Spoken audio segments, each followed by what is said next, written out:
Olá pessoal, então esse aqui mais um dos nossos vídeos resposta, e hoje da disciplina de Sociologia, tá?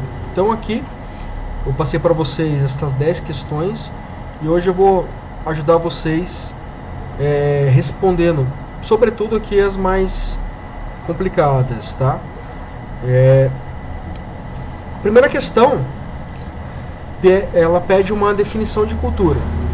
Nós podemos definir a cultura de duas formas. A primeira é que a cultura representa o conjunto de elementos identitários de uma comunidade, tá? E a segunda forma de definir cultura é de que a cultura consiste em um conjunto de elementos identitários de toda a civilização, tá?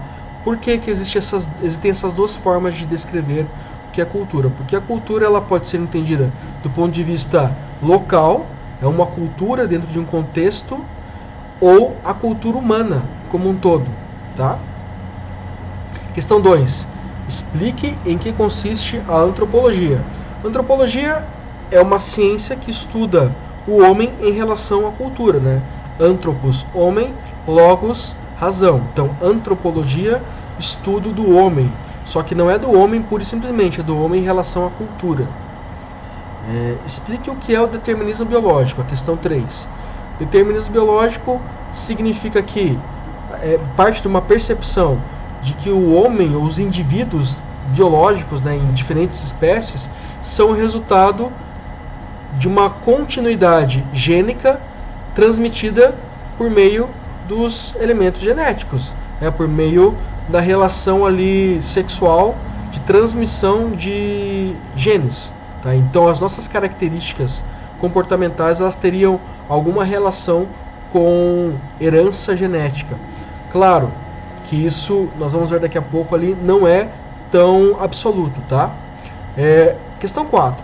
Explique em que consiste o determinismo ambiental. Parte da ideia de que o indivíduo é o resultado do meio, né? Pura e simplesmente do meio. Agora aqui, para vocês entenderem, a ideia de que existe um determinismo biológico e um determinismo ambiental já está superada, no sentido de que uma sobrepõe a outra. Na verdade, as duas coisas, elas coexistem. Nós temos elementos que são genéticos, que vão determinar nosso comportamento, como eu já falei em sala para vocês, os comportamentos primários, as emoções primárias, como medo, repugnância e agressividade, que eles são sim fruto de intervenção genética de ancestrais, tá? Inclusive de ancestrais anteriores à nossa espécie, e também elementos do nosso fenótipo, elementos fisiológicos, como características físicas, a organização dos nossos órgãos, tudo aquilo que vai determinar o que nós somos enquanto espécie, enquanto indivíduos dentro de uma espécie. Então sim, obviamente nós temos traços biológicos, porém nem sempre o que nós somos depende desses traços biológicos. E também nem sempre o que nós somos depende dos traços ambientais. Então se trata de uma falsa dicotomia, achar que o que nós somos é o resultado do ambiente ou da biologia. Nós somos o resultado das duas coisas de maneira concomitante. Essas duas forças, o ambiente e a nossa biologia, elas trabalham para definir o que são os indivíduos, tá? Dali, questão 5, um exemplo de determinismo biológico. Acabei de falar aqui, nossas emoções primárias, as características físicas, alguns elementos congênitos, como doenças, etc., também, que são herdados. Questão 6, um exemplo daí de determinismo ambiental. Nossa linguagem, como nós falamos, como nós nos portamos, tudo aquilo que é cultural e que depende do ambiente externo. Então, tudo que nós aprendemos a partir das experiências sociais. Questão 7. O que é o etnocentrismo? É uma percepção equivocada, que a sociologia ela geralmente identifica como uma espécie de elemento a ser combatido, né? Porque o etnocentrismo ele defende, né, a ideia etnocêntrica. Uma pessoa etnocêntrica ela nunca vai dizer que é etnocêntrica, mas é uma percepção que ela ronda a civilização de que determinadas culturas elas são superiores a outras. Tá? Um exemplo disso é o próprio nazismo, que defendia a raça ariana e tudo aquilo que compõe a cultura alemã como algo superior.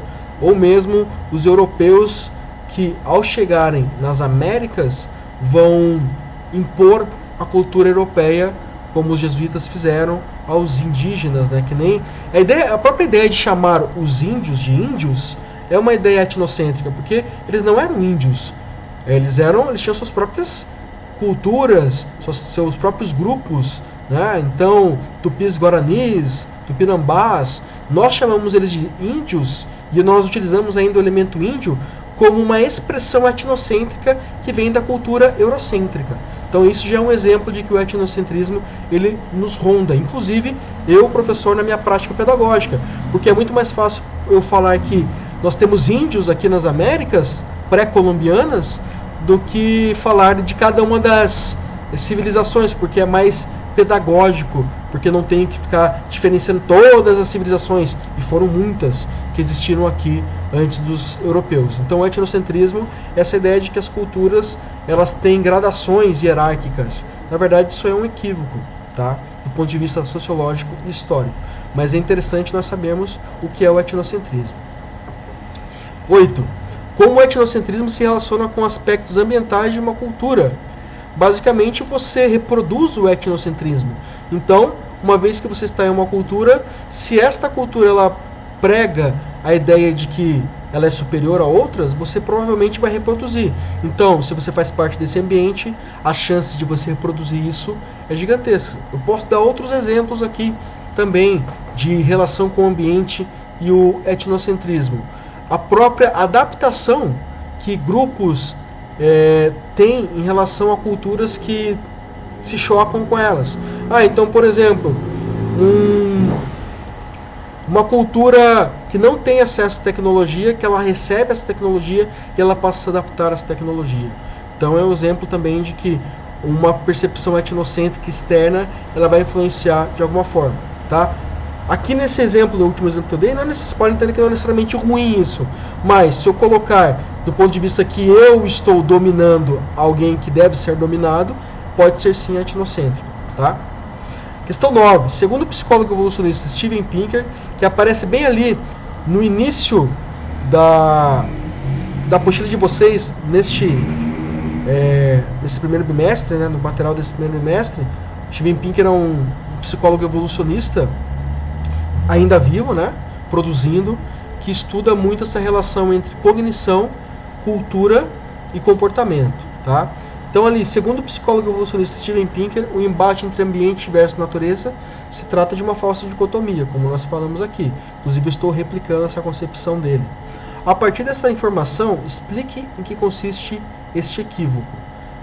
Porque é bem simples. Basicamente porque eu não posso explicar os indivíduos apenas a partir de características biológicas ou apenas a partir de características ambientais. Os indivíduos eles são o resultado destas duas forças, tá? Então é nisso em que consiste a análise do Pinker, que eu não posso em absoluto excluir uma ou outra, as duas coisas elas existem, tá? E por fim a questão 10 pede ali para vocês explicarem o que consiste a noção de relativismo cultural. Relativismo cultural ela é uma percepção um pouco equivocada, que eu até já falei para vocês em sala de aula, porque a ideia de que toda cultura vale, toda cultura muda, não é tão simples assim. A ideia de relativismo cultural compreende o fato de que as culturas elas são variadas e relativas a seus contextos e elementos geográficos, tecnológicos. Então a ideia de que toda cultura é relativa parte da análise antropológica de que cada lugar do nosso planeta, em cada momento histórico, teve um desenvolvimento distinto. Por isso que cada cultura é relativa a essas contingências, a estes elementos que são irrevogáveis. Eu não posso analisar uma cultura sem analisar o contexto e o desenvolvimento desta cultura. Isso também vale para a cultura como um todo, né? A cultura civilizacional.